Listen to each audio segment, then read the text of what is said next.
India ने सबसे पहले अपनी इज्जत का जनाजा खुद ही निकाला और उसमें जो बची कुची सांसें थी उसका गला घोटने के लिए फिर ट्रंप कूद पड़ा और ट्रंप ने तो पूरा का पूरा उसे लताड़ कर ही रख दिया। जब ट्रंप से पूछा गया कि इंडिया के फाइटर जेट गिरे हैं या फिर नहीं गिरे, तो बगैर इधर उधर उसने टाल मटोल किए बगैर उसने सीधा कह दिया कि इंडिया के हाँ 5 फाइटर जेट गिरे हैं। ये न्यूज अल जजीरा और रॉयटर्स दोनों पर पब्लिश की गई है। यहाँ पर एक चीज नोट कीजिए, अभी तक मोदी ने मुंह नहीं खोला, याराने ने मुंह खोल दिया और नाक कट करना रोड के बीचों बीच रख दिया ताकि आता जाता भी उसकी जियारत करे और उस पर लान तान भी करे। ट्रंप के इस बयान के बावजूद भी मोदी अभी तक अपनी मीडिया के सामने और अपनी आवाम के सामने इस चीज को एक्सेप्ट नहीं किया है कि हमारे तियारे गिने हैं। इसके लिए जिगरा चाहिए और वो मोदी के पास नहीं है। आप लोगों ने बलोचिस्तान का वाकया भी सुन रखा होगा। बलोचिस्तान के जिला डिगरी के अंदर एक औरत और एक मर्द को शरेआम वीडियो भी बन रही होती है, गोली मार दी जाती है। गोली इसलिए मार दी जाती है क्योंकि वो खानदान की इजाजत के बगैर शादी करते हैं। जहाँ तक इस वाक़े की हमें इन्फॉर्मेशन मिली है, ये वाक़या ईद से भी पहले हुआ था। ये सारा फैसला एक जिरगे में होता है कि इन दोनों को गोलियां मार दो। उसके बाद इन दोनों को वीराने सहरा में ले जाया जाता है। लड़की के हाथ में कुरान होता है, लड़की कहती है कि मुझे गोली मार दो और मेरे साथ कुछ मत करना, और उसके बाद इन दोनों को गोली मार दी जाती है। इवन इनकी लाशों के ऊपर जब ये मार जाते हैं, इनके ऊपर मजीद गोलियां चलाई जाती हैं। ये सारा वाकया ऑनर किलिंग की वजह से था। ये भी कहा जा रहा है कि उस लड़की को और उस लड़के को गोली मारने वाला भी उसका भाई था, मतलब लड़की का भाई था, दोनों को गोली मारने वाला। ये तो यहाँ की बात है, वो भी गैरत के नाम पर। जरा इधर भी नजर दौड़ा लीजिए। खाने के लिए सिसक सिसक कर मौत का इंतजार कर रहे हैं। खाने के लिए उनका जिस्म बिल्कुल इतना सा हो जाता है कि हड्डियां नजर आने लगती हैं। यहाँ पर तो मेरा ख्याल है ऐसे भी ज्यादा गैरत आनी चाहिए, जहाँ पर पता भी है कि शरेआम जुल्म हो रहा है। जरा इस मंजर को देखिए, लोग बच्चे कैसे खाने के लिए एक दूसरे के ऊपर टूट पड़ते हैं। ऐसा लगता है कि भेड़ बकरियों की भीड़ है, लेकिन वो इंसान है।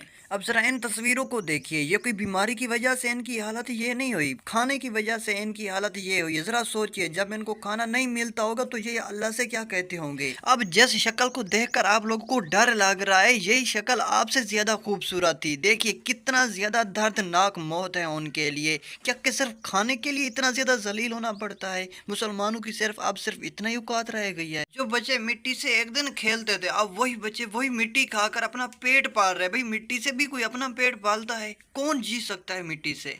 जरा सोचिए। बड़े छोटे छोटे खाने के टुकड़े छुपा रहे हैं। किस लिए छुपा रहे हैं? अपने आने वाले कल के लिए भी। शायद कल का दिन इस खाने के टुकड़े की वजह से उनका बढ़ जाएगा। वो अपनी जिंदगी के एक एक दिन के लिए खाने के टुकड़े छुपा छुपा कर रख रहे हैं। ये मुश्किल टाइम सिर्फ उन पर नहीं है, तमाम मुस्लिम उम्मत के लिए है। और जब इनका गला घुटेगा तब इनको भी पता चलेगा। जब इनकी ऐश परस्ती वाली नींद बेदार होगी तब इनको भी पता चलेगा कि आखिर क्या किया है हम लोगों ने। क्या आपको लगता है कि इस भीड़ में सारों को खाना मिल जाता होगा? सारे ही खाना लेकर अपने घर जाते होंगे? नहीं, बहुत सारे रह भी जाते होंगे। मासूम बच्चे भी रह जाते होंगे। आज नहीं तो कल, कल नहीं तो कल, फिर परसों। यही इंतजार में रहते रहते उनको खाना मिलता ही नहीं है और वो खाने की वजह से मौत के मेहमान हो जाते हैं। जरा ये भी सोचिए, जब हशर का रोज लगेगा तो ये सारे बच्चे अपनी अपनी तस्वीर लेकर कहेंगे कि हमारे खाने की वजह से हमारी ये हालत हो गई थी, हम मौत के मेहमान हो गए थे। तो क्या वहां पर मुसलमानों से सवाल नहीं पूछा जाएगा? इसराइल इतना बड़ा गुंडा बन गया है कि वो अपनी मर्जी करता फिरे, जो भी उसकी मर्जी करे। हम इनको खाना भी नहीं दिला सकते। कि आज हम सब चुप हैं, उनकी हालत का तमाशा देख रहे हैं। कल को हमारी बारी भी आनी है, टेंशन ना लो, हमारी हालत भी बिल्कुल ऐसी ही होनी है।